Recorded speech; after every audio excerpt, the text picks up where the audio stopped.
Hello friends, welcome back to my channel again. Today we are going to see a concept of mass.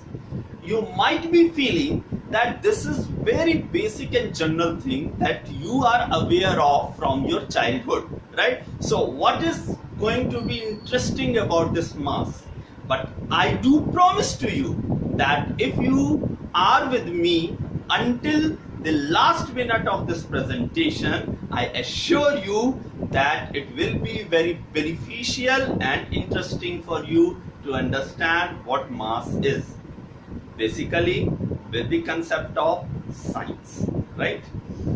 चलिए तो समझते हैं मास होता क्या है। हम सब जानते हैं कि द्रव्यमान, मान लीजिए कि आप अगर जा रहे हैं मार्केट में खरीदने के लिए चीनी, आप क्या कहेंगे?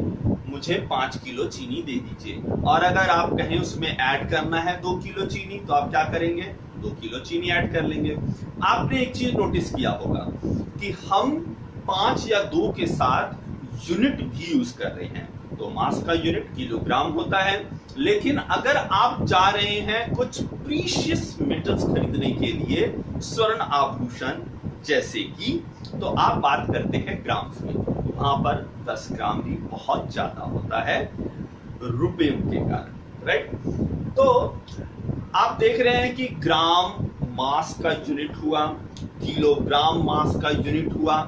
लेकिन अगर आप बर्थडे पार्टी मना रहे हैं और आप बेकरी जाएंगे केक खरीदने के लिए, तो वहां पर मैं आपसे पूछेगा कितने पाउंड का केक चाहिए आपको, राइट? तो हम देख रहे हैं कि मास के कई सारे यूनिट्स हैं, लेकिन हम इसे समझते क्या है? जनरली हम इसे समझते हैं as a quantity of a substance, right? I repeat, as a quantity of a substance, कि कोई भी सब्सटेंस कितनी क्वांटिटी, कितनी मात्रा में है, राइट? लेकिन आप सरप्राइज होंगे कि क्या फिजिक्स यही डेफिनेशन बताता है हमें मास के बारे में? तो बिल्कुल नहीं, राइट? फिजिक्स के अंदर हमारे 7 फंडामेंटल फिजिकल क्वांटिटीज होते हैं। ये 5 उंगलियां हैं, मुझे 2 और ऐड करनी पड़ेगी। लेकिन हम देखते ये हैं कि 3 इनमें से बहुत बेसिक्स हैं, जिनके बारे में मैं 1 बाय 1 अपने प्रेजेंटेशंस में बात करूंगा। आज हम सिर्फ केंद्रित होंगे मास के बारे में। नेक्स्ट प्रेजेंटेशन में मैं लाऊंगा आपके पास लेंथ। तो आप समझ गए कि दूसरा जो यूनिट है वो लेंथ होगा। और इसी तरह से तीसरी फिजिकल क्वांटिटी जो है वो होगी टाइम। तो mass, length and time are the 3 basic physical quantities we are going to cover, right? चलिए तो मास समझते हैं कि फिजिक्स के हिसाब से क्या होता है। फिजिक्स के हिसाब से या साइंस के हिसाब से अगर कहा जाए तो अमाउंट ऑफ सब्सटेंस की अगर हम बात करें तो इसके लिए हमारे पास एक अलग फिजिकल क्वांटिटी है जिसे हम कहते हैं मोलर मास, मोल, राइट? लेकिन यहां पर में मोल हमें बताता है नंबर्स, मींस क्वांटिटी की। अगर अमाउंट क्वांटिटी की बात की जाए तो वो हमें नंबर्स में बताता है। उसके बारे में हम किसी और लेक्चर में बात करेंगे। आज हम अपने आप को सीमित रखेंगे मास, राइट? तो हम देखते हैं मास क्या होता है अकॉर्डिंग टू फिजिक्स। तो न्यूटन सेकेंड लॉ ने हमें ये बताया, उसने फोर्स के लिए फॉर्मूला डिफाइन किया, mass into acceleration, mass into acceleration, right?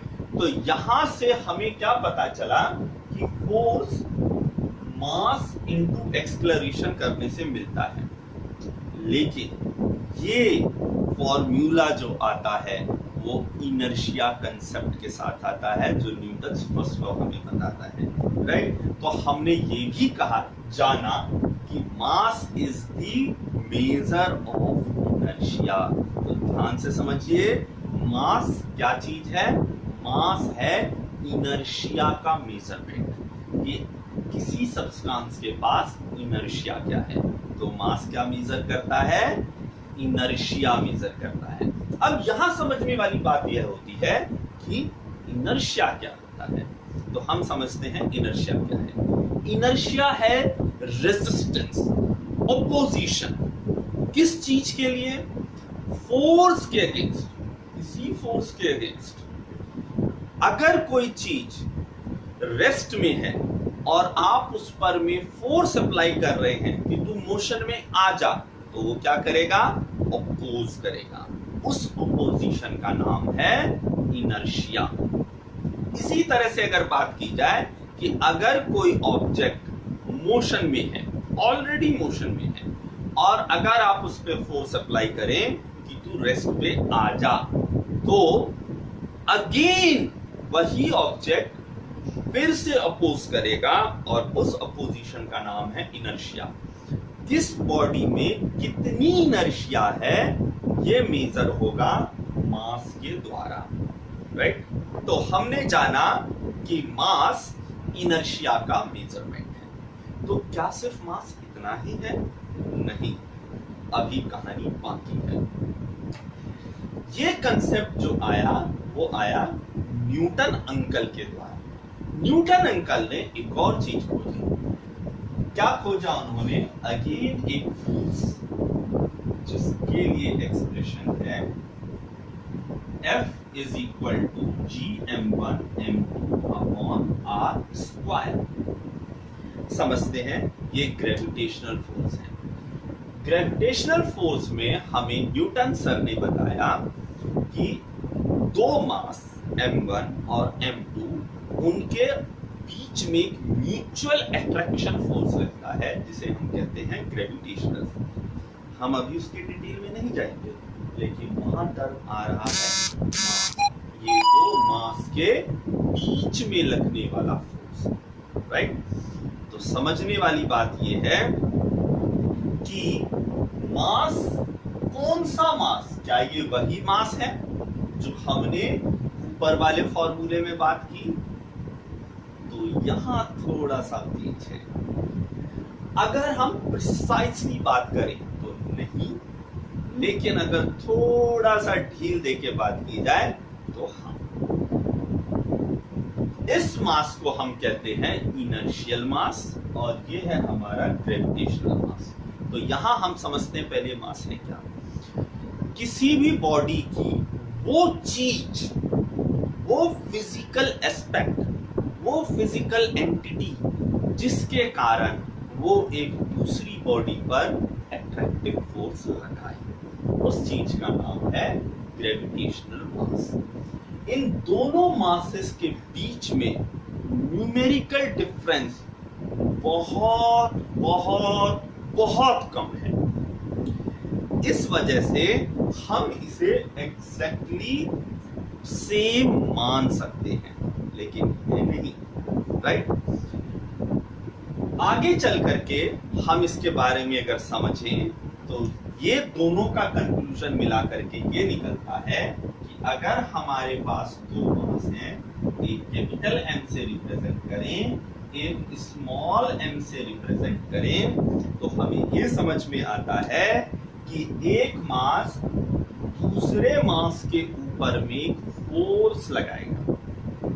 Gravitational force होगा, म्यूचुअल अट्रैक्शन होगा।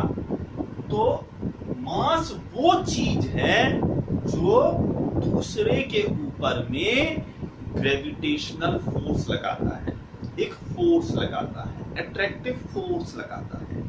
मास वो चीज है। लेकिन रुकिए, इसने हमें क्या बताया? इसने ये बताया कि मास वो चीज है जो लगने वाली किसी भी फोर्स को अपोज करेगा। तो मिला करके आपको कुछ बात समझ में आई? बात ये है कि मास वो चीज है जो दूसरे पर फोर्स लगाता है और स्वयं अपोज करता है उस पर लगने वाली फोर्स को, राइट?